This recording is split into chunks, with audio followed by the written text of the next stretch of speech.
New Jersey and Connecticut.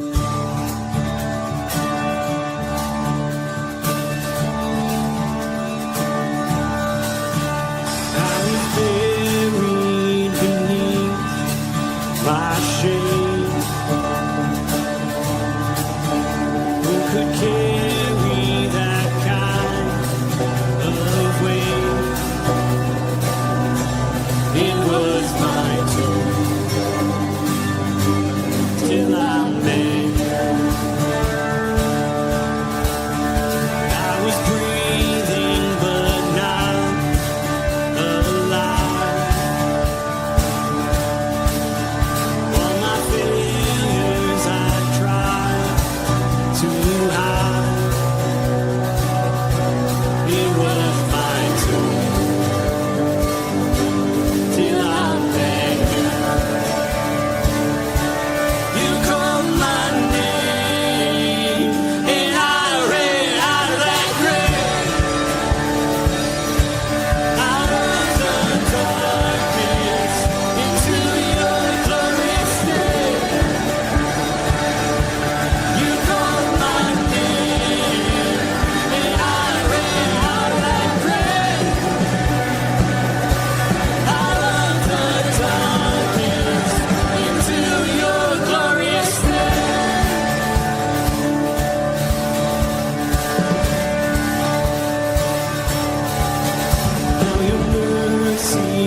Sin was heavy, but chains break at the weight of your glory.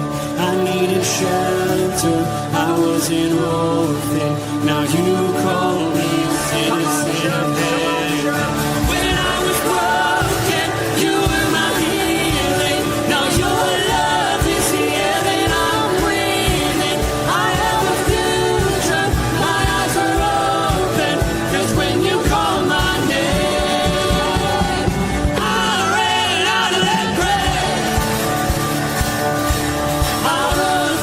darkness into your glorious day.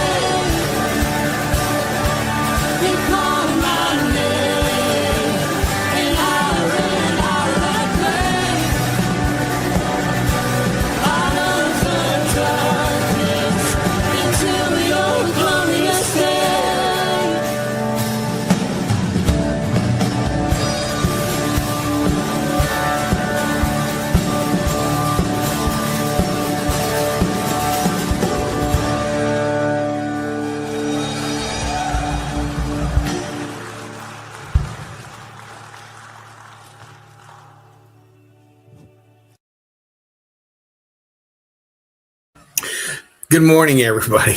Kind of surprised me there. It popped up all of a sudden, and I didn't know what was going on. It's Tuesday. Has it only been a week already? It's crazy, isn't it? Yeah, I kind of skipped out last week on Friday, and thank you, Tom, for covering for me. We went camping, and the internet was really bad. It was it'd be great for like a minute, and then just freeze and stop for 10. And I said, I can't put myself through this, and I can't put you through this. But we made it through, and Tom covered it, and was amazing, of course, as we expect.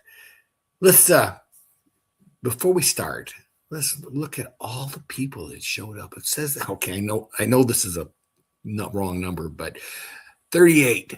I just had 38. Now it's down to 25, so it's bouncing around. Good morning, Chuck. Oh, and that's me. And Ken Gooch. Good morning, fellow brothers in arms. And we got Bert Reggiani here this morning. Good morning, Bert. And Marty. And I don't know Marty, but I'm glad you're here. And Chris Conley's here. Good morning. And Pastor Tom in the background there. Thank you again, Tom. And Dave Donnelly's here. A lot of Donnellys today. AJ Jackson Jr.'s here. Good morning, AJ. And hello again. All right. So here we are.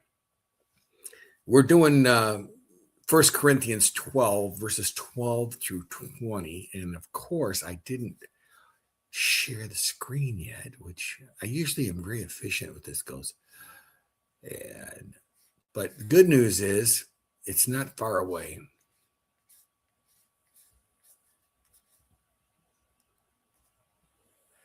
All right. Okay. So now let me add it to the stage. I like that better. Smaller me. It's okay. So anyway, for some reason I got two different windows open and in one tab at each one, and it's a little trickier switching over. All right. I'm almost there. Ready? Just as the body is one and has many members, and all the members of the body, though many, are one body, so it is with Christ. For in one spirit we are all baptized into one body, Jews or Greeks, slaves or free, and all were made to drink of one spirit. For the body does not consist of one member, but many. Its foot says, because I am not a hand, I do not belong to the body. That would not make it any less part of the body. And if an ear should say, because I'm not an eye, I do not belong to the body, that would not make it any less a part of the body. If the whole body were an eye, where would be the sense of hearing? If the whole body were an ear, where would be the sense of smell? But as it is, God arranged the members of the body, each one of them, as he chose. If all were single members, where would the body be? As it is, there are many parts, yet one body. This is one of those verses that we look at and we go,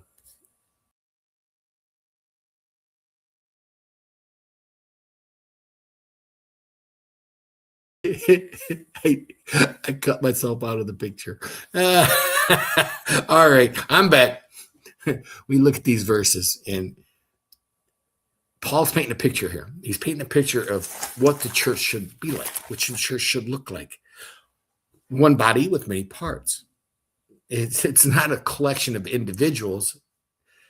The word homothumadon is used so many times for a reason. We're all of one mind, but we're not of all one gift. We're spiritually unified by Christ, but I love the diversity is a great word in this instance. The fact that we have people that preach amazing and sing amazing and play amazing, and do we forget?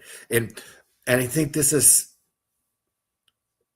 one of my favorite sections of scripture. This is one of my favorite parts of ministry, is the fact that we've got so many people. If you look at Sunday morning as this gigantic cog, do we give the same recognition to the guy that gets in there early on Sunday morning? Yes, there's a guy that comes in early every Sunday morning to make sure coffee is made. Do we think about the handful of women that run the prayer chain, that whenever somebody needs prayer, no matter what time of day, they're on the prayer chain praying? There's so many things going on in the background that we forget sometimes, that there's more to it than just the few voices that we hear every Sunday morning. Churches have to worry sometimes that, we have trouble getting volunteers. But do we celebrate the volunteers? Do we celebrate the assistant teacher of seedlings, or the girls or the ladies that spend time in the nursery when they don't have children? We have a tendency to forget that every role is necessary in the body of Christ. We understand the preachers and the worship leaders, and those are amazing gifts. And we all wish we were like them sometimes, right? I mean, I would love to be able to preach like Pastor Tom. But I'm not Pastor Tom. I'm a different part of the body. I'm maybe sure, we about spiritual gifts, and for my whole life, I've taken spiritual gift assessment after spiritual gift assessment, and rarely do I get the same number. Sometimes I get evangelism high, and sometimes I get acts of service high. Nobody wants the gift of acts of service, because that means you're working hard, right? 20%, what is the old saying? 20% of the work is done by 5%, or 100% of the work is done by 20% of the people, because those people have that gift. The thing is, we have to learn. And I mean, I started writing notes last night, and that's why it might sound a little confused, because when I realized that I was on like page 4 of notes, and I'm like, there's so much here that we need to talk about. There's so many. The thing is, we need to celebrate the body, not just certain parts of the body. And it's so easy to get caught up in the certain parts of the body. We need to celebrate the entire body, that we're all of one mind, and we don't want somebody feeling like they don't count, right? And I think that's the biggest danger in all of this, is if you don't have these certain gifts that are celebrated, you feel left out, you feel unimportant. In today's church, we need to make sure people understand they belong. They belong, and their gift is important as the guy singing. Their gift is as important as the guy preaching or praying out loud. It doesn't matter, because we all have a reason to be there. God didn't do this by accident. This isn't just him giving some people gifts. He gave us all gifts. He didn't give it to just some. And we need to know that we belong. We just need to find our position. God's is intentional with people. And to me, I think this might be the thing that we forget, is he created us all with special gifts. And we're in that church for a reason. He gave us the gift that we can use in that church. And if we aren't using it, why aren't we? Is the church not being proactive in getting people? I looked at some stuff yesterday as I was thinking about this, because there's so much, just so much. And I said, regular attenders can have a tendency to be overlooked.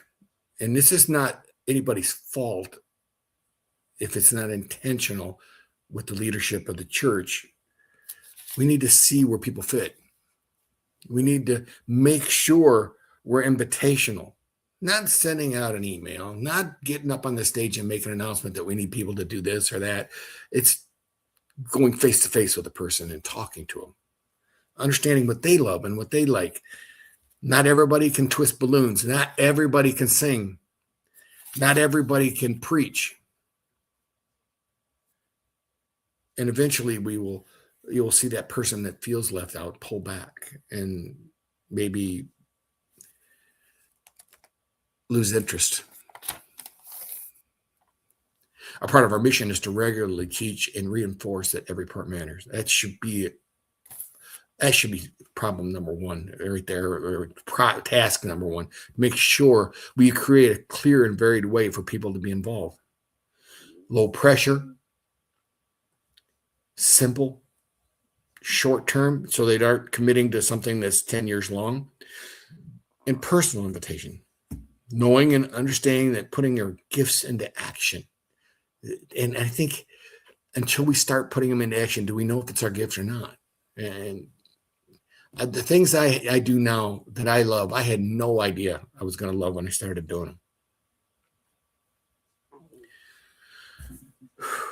We can experiment with different roles. You can have mentors. We can even have conversations about strengths and, passions. That's getting to know each other, being one mind. And we need to fight this comparison culture. Don't celebrate one body too much. And I mean, how many pastors have gone off the rail?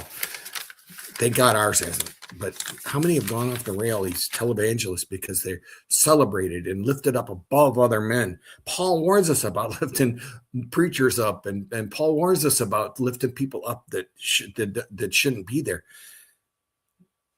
Christ is the one that should be lifted up.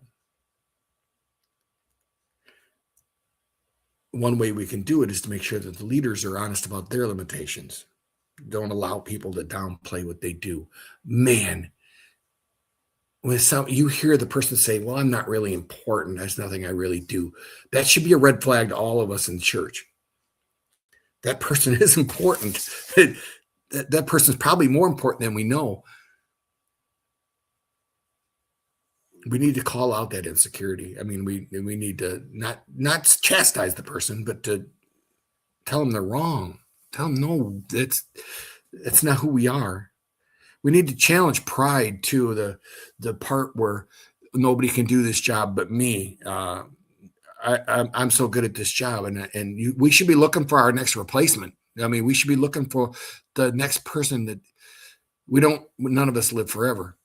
Not in this kingdom. And so we should be looking for an opportunity to share what we love with somebody else.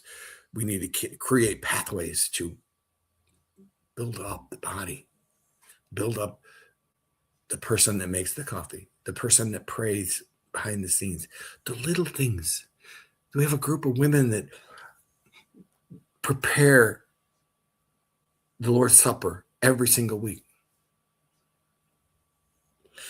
I just think that we just wouldn't think that stuff happens organically sometimes. And then we need to celebrate every role. And I think that'd be the key, if anything, to take away today, is we just understand that we're not all the same.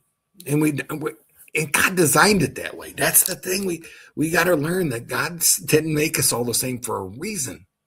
We can't have 25 worship leaders in one church. We can't have 25 pastors. We need bodies in there well, I guess we could have 25 pastors if you had 1,000 people. You see, there's a percentage, you know what I'm saying? That's what I'm trying to tell you. And I got more. I got so much stuff. I love the spiritual gift aspect of church. That's where we grow. And if we celebrate our gifts, embrace our gifts, we didn't pick them. We didn't pick them at all. Anyway, I'm talking way too long and I'm going to get in trouble. So have a firmly rooted day, gentlemen, and whoever else is on, of course. And may someone see Jesus in you today. Peace.